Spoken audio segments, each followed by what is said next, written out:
Página 105. Sin protocolo y sin jefes.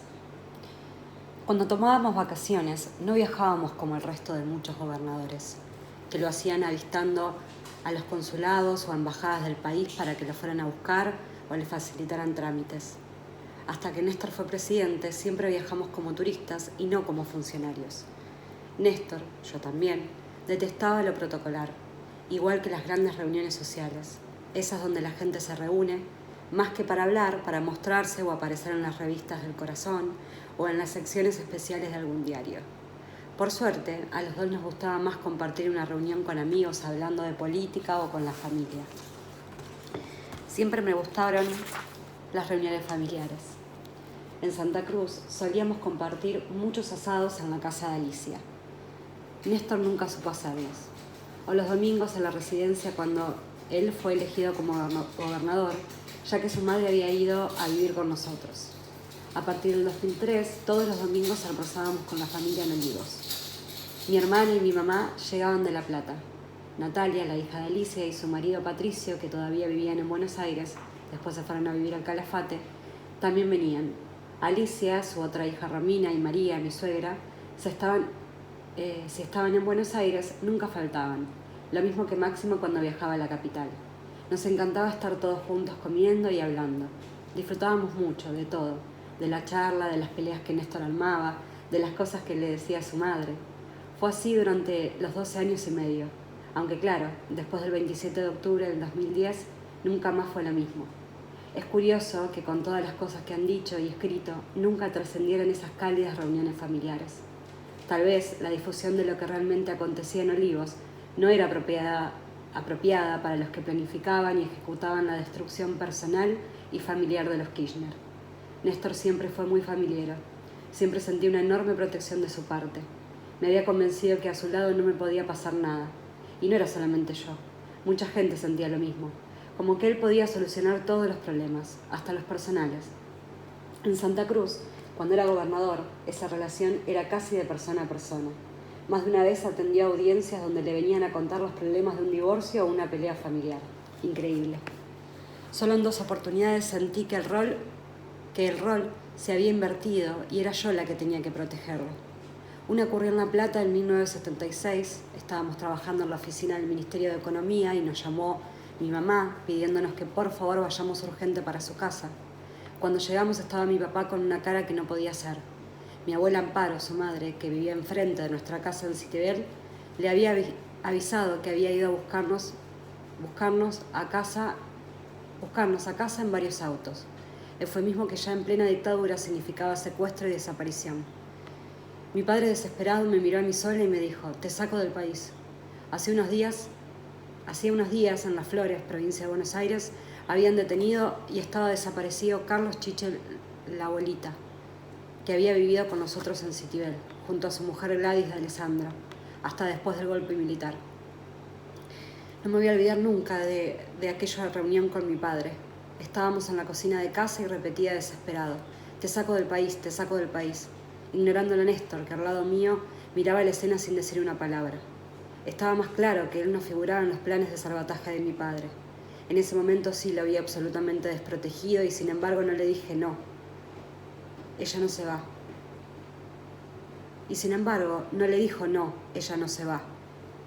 Se quedó callado, en la tensión brutal que le daba sentir que él no podía protegerme y que en todo caso mi padre sí podía hacerlo. Obviamente no me fui al exilio y durante unos días nos fuimos a vivir a la casa del gallego Rubianes, un amigo de Néstor que tenía un departamento seguro sobre la Diagonal 80, a 1,5 cuadras de la estación de trenes. Después averiguamos que en realidad la patota había caído a una casa que estaba a media cuadra, en la que sabíamos que vivían integrantes de Montoneros y que ellos habían salido a decir en el barrio para disimular que nos buscaban a nosotros. El prejuicio contra Néstor por parte de mi padre y abuela hizo el resto. Qué barbaridad todo. La segunda vez ocurrió durante la Semana Santa, en abril del 2004, cuando Néstor ya era presidente. Él estaba muy afectado por el asesinato de Axel Bloomberg y por las movilizaciones que siguieron después, encabezadas por el padre del joven, el ingeniero, después se supo que usurpaba título, Juan Carlos Bloomberg, que exigía mano dura del Estado. Habíamos decidido pasar el feriado largo en Santa Cruz. Néstor viajó primero a Río Gallegos, acompañado por Máximo, quien luego me contó que su padre se había descompuesto en nuestra casa y tuvo que atenderlo cuando comenzó a vomitar. Yo había viajado más tarde, directamente al Calafate, donde habíamos convenido encontrarnos. Y así fue que, sentada en el living, lo vi venir trastabillado desde nuestra habitación hasta caer desmayado arriba de un sillón grande. Lo internamos en el hospital del Calafate, que entonces no era el ultramoderno de hoy, sino el de la antigua villa, mucho más pequeño. La situación era difícil porque en ese momento había una pelea por las tarifas y la empresa Camus y Gas del Sur había cortado el servicio en todo el pueblo, a pesar de que había muchísima gente por Semana Santa y que además estaba el presidente de la República con su familia. En realidad creo que lo habían hecho precisamente por eso. Recuerdo que integrantes de la custodia donaron sangre y que estábamos todos muertos de frío.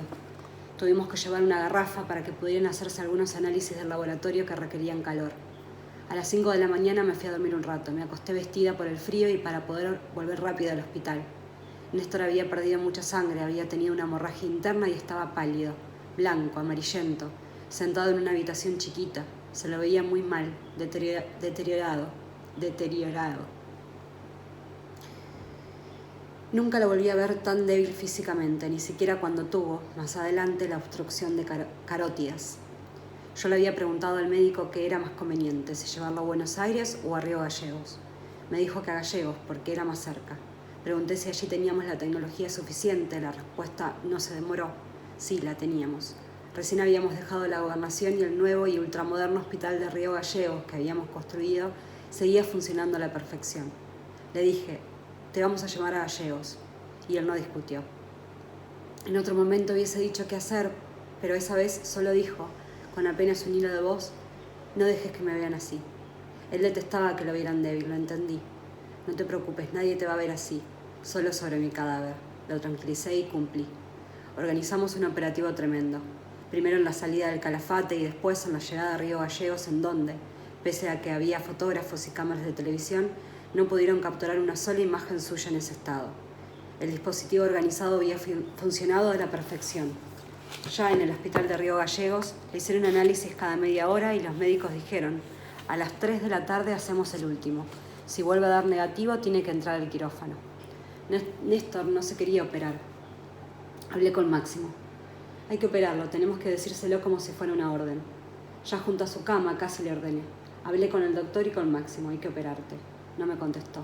La hemorragia había ocurrido porque se automedicaba, además del gran estrés por gobernar la Argentina post-2001 y el detonante de la muerte del joven Axel y de una manifestación de casi 100.000 personas pidiendo más represión y mano dura cuando veníamos de una violencia estatal tan trágica en nuestra historia. La cuestión es que le dije que lo íbamos a operar y él me contestó, ¿me vas a mandar un cuchillo vos? Ay, Néstor, por favor, yo no, el médico, le dije casi llorando. Después le expliqué que aún faltaba un análisis, pero que no podíamos seguir así porque estaba perdiendo mucha sangre y estaba cada vez más débil. No me van a operar, me voy a curar sola, insistió. Yo estaba muy angustiada, pero cuando le hicieron el último análisis, la hemorragia había parado. No sé si fue su fuerza de voluntad o qué, nunca me voy a olvidar de la forma en que me dijo, yo me voy a curar. No estaba enojado, me lo dijo tranquilo, pero con una enorme certeza, casi una convicción. Esas fueron las únicas 2 veces, en La Plata en el 76 y esa Semana Santa en el 2004, que lo vi débil, desprotegido y que era yo la que lo protegía y no al revés. Aquella vez durante la dictadura y la otra, cuando estaba enfermo. 2 situaciones límite. La protección de Néstor sobre mí en La Plata, en Río Gallegos o en Olivos no era una pose ni una imagen. Su protección era total y no era pegajoso, nunca me gustaron los pegajosos. Era amor, me amaba absolutamente. Yo también trataba de protegerlo, sobre todo que cuidara su salud, que no hiciera cosas que lo pudieran afectar, pero él no se preocupaba por eso. Era un hombre que admiraba la inteligencia de la mujer. La necesidad de protección no solo se explica a partir del afecto, sino también del orgullo de tenerme como compañera, como esposa. Sí, él estaba orgulloso de mí. Alberto Fernández me contaba cuando Néstor le interrumpía la agenda como jefe de gabinete para hacerlo escuchar en su despacho de La Rosada mis discursos en la campaña presidencial del 2007.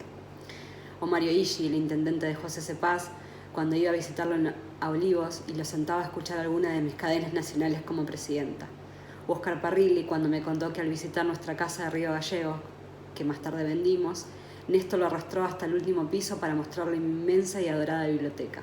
«Vení, Oscar, vamos arriba, allí te muestro la biblioteca de Cristina», fueron sus palabras en aquella oportunidad. Por supuesto que discutíamos mucho y apasionadamente. Alberto y Oscar presenciaron algunas discusiones memorables. Néstor y yo éramos duros e incisivos y cada uno quería ganar, pero cuando uno vencía, el otro respetaba. Alberto, quien más presenció esas escenas, siempre repetía una frase riéndose: «Se enfrentan dos titanes».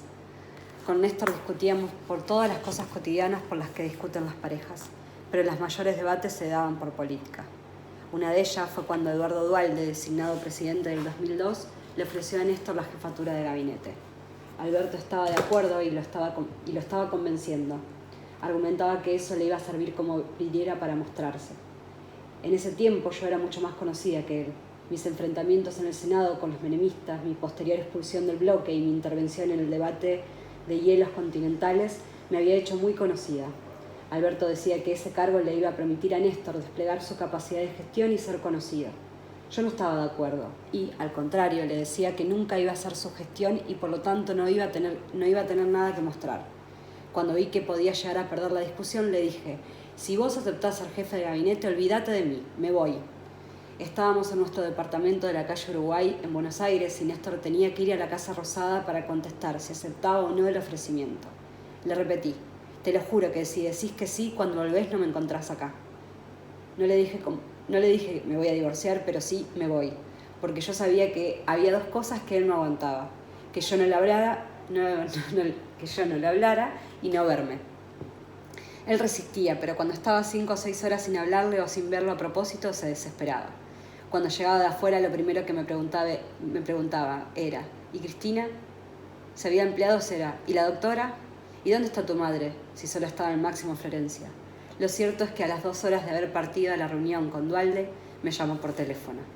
«Mira, no tuve más remedio que aceptar», me dijo.